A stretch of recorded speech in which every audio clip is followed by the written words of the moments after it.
হাদিস বলতে আমরা বুঝি কি?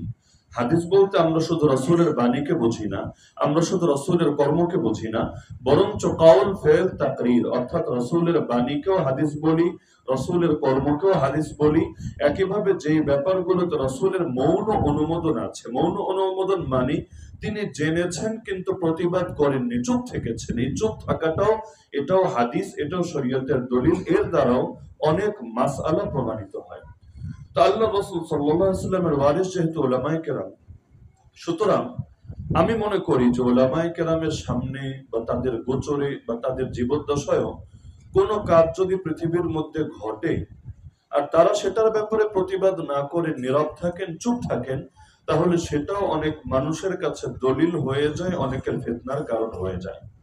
তো এই কারণে যে কোনো ন্যায়ের পক্ষে বলা যেমন জরুরি, অন্যায়ের বিপক্ষে বলা জরুরি না হলে এর দ্বারা যদি একজন মানুষ ফিতনায় পড়ে, কিয়ামতের দিন এর দায়টা কে নেবে?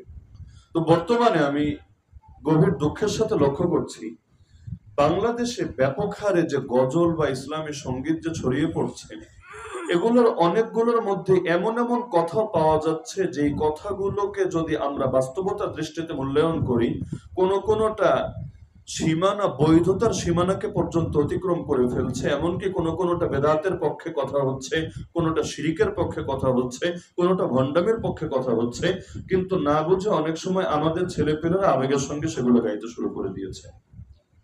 বাংলাদেশের জাতীয় একটা গজলের সংগঠন, আমি নাম নাই বলি, তাদের এক শিল্পীর একটা গজল কয়েকদিন আগে একজন আমাকে দেখালো যে গজলের মধ্যে কথাটা অনেক সুন্দর, মানে শুনলে শুনতেই মনে চায়। উর্দু গজল, বাংলাদেশে এখন উর্দু গজলের ভালো একটা মার্কেট তৈরি হয়ে গিয়েছে, যারা গায় তাদেরও ভালো লাগে, যারা শোনে তাদেরও ভালো লাগে।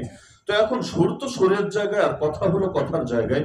সুর যতই সুন্দর হোক না কেন, কথায় যদি সমস্যা থাকে তাহলে সুরের দ্বারাই এটাকে জাস্টিফাই করার, এটাকে বৈধতা দেওয়ার কোনো সুযোগ থাকে না। তো পুরো গজলটা আমি মনোযোগ দিয়ে শুনলাম, একবার না একাধিকবার শুনলাম। পুরো গজলটার মূল কনসেপ্টটাই হচ্ছে মিলাদের পক্ষে দলিল। মিলাদ কিয়াম তো আপনারা নিজেরা করেন বা না করেন, জিনিসটা কারে বলে এটা তো আপনাদের কম বেশি জানা আছে। মিলাদের পক্ষে দলিল, ভালো কথা। তো দলিল দিতে দিতে এই দলিলও দিল যে রূহের জগতে আল্লাহ নিজে মিলাদ করেছেন। কিভাবে? আল্লাহ তাআলা সকল নবীদের থেকে যে অঙ্গীকার নিয়েছেন যে রাসূলুল্লাহ সাল্লাল্লাহু আলাইহি ওয়াসাল্লামকে পেয়ে গেলে তার উপর ঈমান আনতে হবে এবং তাকে সাহায্য করতে হবে, এটাকে বানিয়েছে মিলাদের পক্ষে দলিল। এবং বক্তব্য হলো এটা যে আল্লাহ নিজেই তো মিলাদ করেছেন। তো এখন গজলের দ্বারাই যদি এই কনসেপ্টটা একবার প্রতিষ্ঠা করা যায়, আর এই গজলটার পক্ষে মনে করেন আমরা সুর শুনে প্রভাবিত হয়ে 2-4 জায়গায় সুনাম করে ফেলি, দুদিন পর আপনার কি ধারণা ওই সার্কেলের হুজুররা এটাকে দলিল বানাবে না? বলবে দেখেছো ওসামা হুজুর এই গজল শুনে প্রশংসা করেছে, তার মানে গজলটা তো ভালো। আর গজল যদি ভালো হয় কাজটা খারাপ হবে কেন? তার মানে এখন থেকে আমাদেরও মিলাদ পড়তে হবে। তো এখন আল্লাহ মিলাদ পড়েছেন মানেটা কি? মিলাদ মানে তো জন্ম, জন্ম আবার পরে কেমনে? জন্ম তো হয় বা জন্ম দেয়, জন্ম কি আবার পড়ার জিনিস নাকি? তার মানে মিলাদ শব্দের শাব্দিক অর্থ জন্ম হলেও আমরা যখন বলি মিলাদ পড়েছি বা পড়েছে বা পড়বো বা তুমি পড়ো, তখন কিন্তু আমরা জন্ম বুঝাই না, আমরা ভিন্ন একটা আমল বুঝাই যেটা আমাদের দেশের মধ্যে প্রতিষ্ঠিত আছে। তো এখন যদি এটা আল্লাহর নামে চালান, অবস্থাটা কি হবে? শব্দ বলার আগে অর্থ কই যায় খেয়াল তো করতে হবে। আমাদের কোন বক্তা একটা আয়াতের অনুবাদ করে এভাবে, ইন্নাল্লাহা ওয়া মালাইকাতাহু ইউসাল্লুনা আলান নবী ইয়া আইয়ুহাল্লাযীনা আমানু সাল্লু আলাইহি ওয়া সাল্লিমু তাসলিমা। প্রসিদ্ধ আয়াত, আপনারা খুতবার মধ্যেও নিয়মিত শোনেন। কিন্তু অনুবাদ করে এভাবে, নিশ্চয়ই আল্লাহ দরুদ পড়ে নবীর নামে, ফেরেশতারাও দরুদ পড়ে নবীর নামে, মুমিনরা তোমরা পিছায় থাকবা কেন? তোমরাও সালাত এবং সালাম মানে দরুদ এবং সালাম পড়ো নবীর নামে। শুনতে কিন্তু ভালোই লাগে। এবং অনেকে এটা দিয়ে এই যুক্তিটাও দেয়, আল্লাহ দরুদ পড়লে তুই পড়বি না কেন? কোন দুঃখে পিছিয়ে থাকবি? তো দরুদ পড়া ভালো, এটা আমার কোনো ইখতিলাফ নাই। কিন্তু আল্লাহ দরুদ পড়ে মানেটা কি? দরুদ পড়া মানে হলো রহমত বর্ষণের দোয়া করা। দরুদ পড়া মানে কি? যেমন সাল্লাল্লাহু আলাইহি ওয়াসাল্লাম, এটা দুরূদ। অর্থ কি? যে আল্লাহ নবীর উপর রহমত বর্ষণ করুন এবং শান্তি বর্ষণ করুন। আল্লাহুম্মা সাল্লি আলা মুহাম্মাদ ওয়া আলা আলি মুহাম্মাদ কামা সাল্লাইতা আলা ইব্রাহিম ওয়া আলা আলি ইব্রাহিম ইন্নাকা হামিদুম মাজিদ। এটা হলো দুরূদ। অর্থ কি? হে আল্লাহ, আপনি মুহাম্মদ সাল্লাল্লাহু আলাইহি ওয়াসাল্লাম এবং তার পরিবার বর্গের উপর রহমত বর্ষণ করেন যেভাবে নবী ইব্রাহিম আলাইহিস সালাম এবং তার আহলে বাইতের উপর আপনি রহমত বর্ষণ করেছিলেন। তো যদি বলেন আল্লাহ দুরূদ পড়ে, অর্থ কি? যে আল্লাহ রহমত বর্ষণের দোয়া করে। কার কাছে করে? আপনার কাছে? না আপনার পীরের কাছে? আল্লাহ আবার দোয়া করবে কার কাছে? তো আল্লাহ দুরূদ পড়ে মানেটা কি? আমরা দুরূদ পড়ি মানে হলো সাল্লাল্লাহু আলাইহি সাল্লাম বলি, আমরা দুরূদ পড়ি মানে আল্লাহুম্মা সাল্লি আলা মুহাম্মাদ বলি। আল্লাহ দুরূদ পড়ে মানে কি? আল্লাহ আবার আরেকজনকে ডাক দেয় যে আল্লাহুম্মা সাল্লি আলা মুহাম্মাদ, নাউযুবিল্লাহি মিন যালিক। তো আল্লাহ দুরূদ পড়ে এর অর্থটা কি? পুরো শব্দটা তো ভুয়া। তো বলবে হ্যাঁ কোরআনে তো সলাৎ শব্দ আছে। আরে পাগল, কোরআনে সলাৎ শব্দ আছে ঠিক আছে, তো সলাৎ অর্থ সব জায়গায় এক হয় না। কখনো সলাৎ মানে হয় নামাজ, আকিমুস সলা এর মানে দুরূদ পড়ো না, এর মানে নামাজ পড়ো। আমরা যখন বলি যে ইসলামের 5টা গুরুত্বপূর্ণ ভিত্তি, 1 নম্বরে ঈমান, 2 নম্বরে সলাৎ। এই সলাৎ মানে কি দুরূদ না নামাজ? নামাজ। তো সলাৎ শব্দ দেখলেই তো হবে না, বরং বুঝতে হবে কোন জায়গায় কি অর্থ করা লাগবে। জায়গা না বুঝে সব জায়গায় এক অর্থ করলে লোকে পাগল বলবে, পাবনায় গিয়ে সিট বুকিং দিয়ে আসবে। তো এখন বলবেন এই প্রতিবাদটা আমি এখানে টানার কি দরকার? মূল আলোচনায় যাওয়ার আগে ওই যে আগে বললাম যে আমরা প্রতিবাদ না করলে অনেকের জন্য এগুলো দলিল হয়ে যায় বা ফিতনার কারণ হয়ে যায়। এই যে একজন ভাই মাত্র 4 লাইন গজল গেল, একটা পরে আবার অন্য গজলে চলে গেল। এখন যে 4 লাইন গেয়েছে, যদিও সে অন্য নিয়তে গেয়েছে আমি এটা ধারণা করি না, যেহেতু মাদ্রাসার তালিবুল ইলম। তবে ছাত্ররা তো ভুল করতেই পারে, ছাত্র যদি ভুল না করে সে আবার কেমন ছাত্র? তাহলে সেও তো গুরু আর উস্তাদি হয়ে যেত। কিন্তু ছাত্র যদি ভুল করে আর উস্তাদও যদি চুপচাপ ভুল দেখে বসে থাকে, ভবিষ্যতে তার জন্য এটা ফিতনা হতে পারে না? আমার এখনো মনে পড়ে একদিন ডান হাতে জুতাটা নিয়ে মাদ্রাসা থেকে নামছিলাম। এর আগ পর্যন্ত এই জিনিসটা আমার কাছে কখনো দূষণীয় মনে হয় নাই। জুতার বাক্স থেকে আমরা অনেক সময় দেখবেন কখনো ডান হাত দিয়ে জুতা নেই, কখনো বাম হাত দিয়ে জুতা নেই। তো এখন ডান হাত দিয়ে জুতা নিয়ে নামছি, এক উস্তাদের সামনে পড়লাম, এমন জোরে এক ধমক দিলেন। আরে এটা কেমন কথা? এই ডান হাতকে আল্লাহ জুতা ধরার জন্য দিয়েছে? সবাই জানেন যে উত্তম কাজগুলো করতে হয় ডান হাত দিয়ে বা ডান পাশ দিয়ে, আর যেগুলো একটু তুলনামূলক একটু কেমন কেমন জিনিস এগুলো করতে হয় বাম হাত দিয়ে, বাম পা দিয়ে বা বাম অংশ দিয়ে। বাথরুমে ঢুকতে হয় কোন পা দিয়ে আর বের হতে হয় কোনটা দিয়ে? একইভাবে জুতা পরিধান করতে হয় প্রথমে কোন পা? ডান পা। আর খুলতে হয় প্রথমে কোনটা? তো যে কোনো কাজ শুরু করা শেষ করার একটা নীতি আছে। তো এখন আমাকে এটা সতর্ক করলেন যে সব সময় জুতাটা ধরবা বাম হাতে, ডান হাতে না। আর যদি কোনো কিতাব থাকে সেটা ডান হাতে ধরো, মেসওয়াক থাকে ডান হাতে ধরো, তোমার তসবিহ থাকে ডান হাতে ধরো। এখন থেকে না হলেও 1.5 যুগ আগের কথা, এটা কমাস কম 1.5 যুগ, আরো বেশি হতে পারে, কিন্তু এখনো পর্যন্ত সেই শিক্ষাটা আমার ভেতরে কাজ করে। ভুলেও যদি কখনো জুতায় ডান হাত চলে যাওয়ার মতো অবস্থা হয়, মাথার মধ্যে একটা চক্কর মারে, আরে কি রে বকা তো একটা খেয়েছিলাম, ডান হাত দিয়ে ধরা যাবে না, বাম হাত দিয়ে ধরতে হবে। তো ছাত্ররা ভুল করতেই পারে, তবে উস্তাদদের দায়িত্ব দেখে চুপচাপ থাকা না, বরং সংশোধনী দিয়ে দেওয়া, এতে তাদের জীবনটা সুন্দর হয়। তো একটা বাক্য এখানে ছিল যে পাইলে নিরালায় গো নবী, পাইলে নিরালায়। এখন তো ভাইরাল গজল এটা বাংলাদেশে। তো এখন এর পরে তো নবীরা নিরালায় পেলে, একাকে পেলে কি করতো, এটার বাসনা কবি জাহের করছে। তো 2টা কাজ করতো। 1 নম্বরে নবীর কদমে চুমু খেত, এই বাক্য আছে না গজলের মতো করে, যে নবীর কদমে চুমু খেত আর তার চরণের ধুলি মানে পায়ের ধুলি নিয়ে সেটা চেহারায় এবং গায়ে মাখত। এটাই তো গজলের মূল কথা।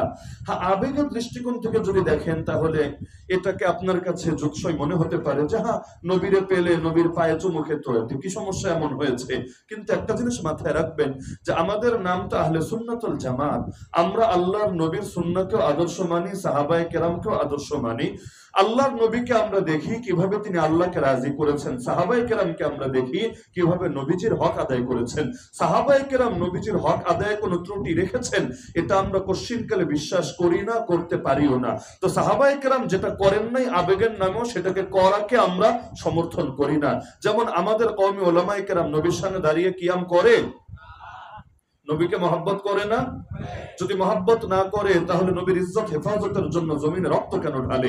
এখনো পর্যন্ত বাংলার জমিনে আমি যদি বলি আল্লাহর নবীর ইজ্জত রক্ষার্থে যেই দল সবচাইতে বেশি কোরবানি দিয়েছে, এখনো দিয়ে যাচ্ছে, তারাই হলো কওমি উলামা, তারাই হলো দেওবন্দি উলামা। তো আল্লাহর নবীর শানে আজও পর্যন্ত তারা যদি ন্যূনতম গাফলতির পরিচয় দিত, তাদেরকে এত এত জুলুম এই আধুনিক যুগে এসেও সওয়া লাগতো না। এই যে নবীর শান রক্ষা করার জন্যই যখন এত কিছু, তো নবীর শানে দাঁড়িয়ে কিয়াম করলে সমস্যাটা কোথায়? আপনি আমাকে হয়তো দেখাবেন হুজুর বৈধ নাকি অবৈধ, কোন কোন ইমামের মতে বৈধ, কোন কোন ইমামের মতে অবৈধ, ওই মাসালা। আমি বলবো বৈধতা অবৈধতার কথা রাখেন, বৈধতা অবৈধতার কথা রাখেন।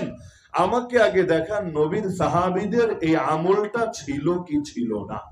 যদি দেখান যে আল্লাহর নবীজির সাহাবী যারা ছিলেন, যারা এক একজন আকাশের তারকা তুল্য ছিলেন, যাদের উপর আল্লাহ রাজি হয়ে গিয়েছেন, যাদের অনেককে জমিনের মধ্যে জান্নাতের খুশখবরি শুনিয়ে দিয়েছেন, এক মজলিসে নবীজি 10 জনকে জান্নাতের সুসংবাদ শুনিয়েছেন। এমনকি নবীজি দুনিয়া থেকে যাওয়ার পরও তাদেরকে অনুসরণ করতে বলেছেন, তাদের আদর্শ আঁকড়ে ধরে থাকতে বলেছেন।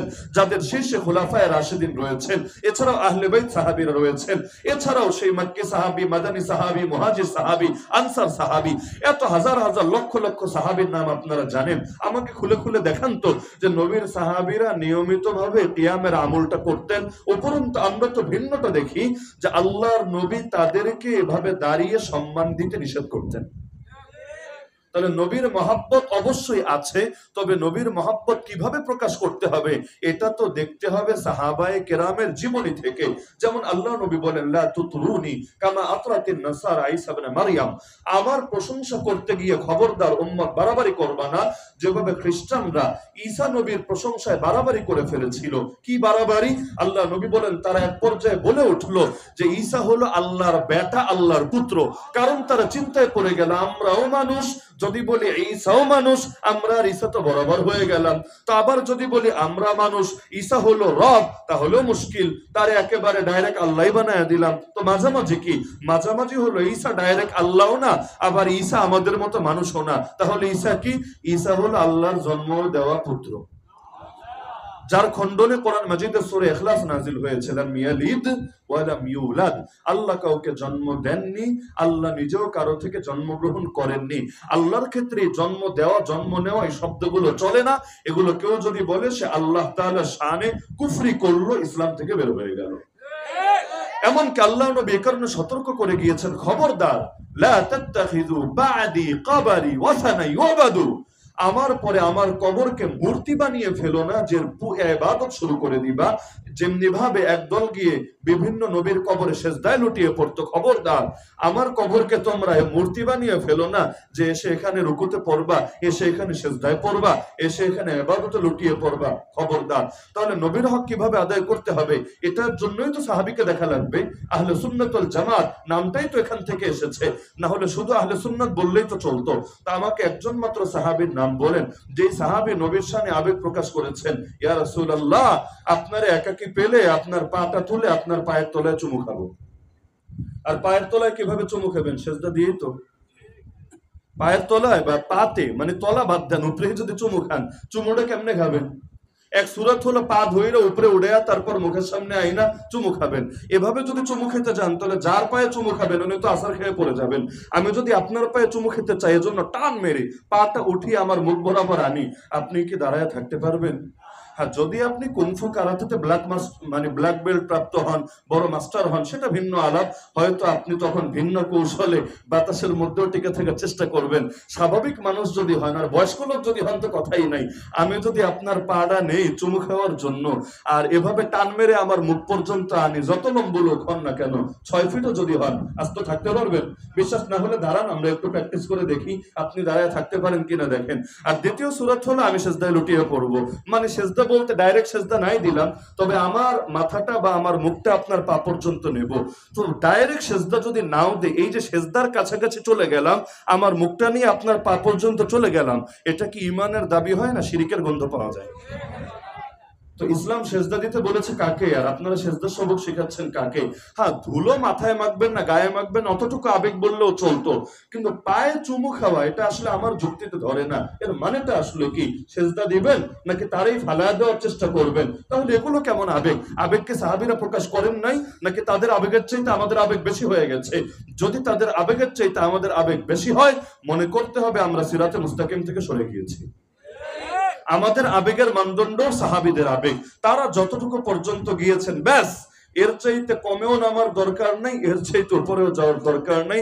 এর চাইতে উপরে গেলে ইহুদি খ্রিস্টানের মতো হয়ে যাবেন, এর চাইতে নিচে নামলেও ওই জামানার ইয়াজিদ আর জামানার বিন জিয়াদের খাতায় নাম উঠাবেন। ব্যালেন্স করেন, ইনসাফের সাথে থাকেন, তাহলেই হকের উপর টিকতে পারবেন ইনশাআল্লাহ।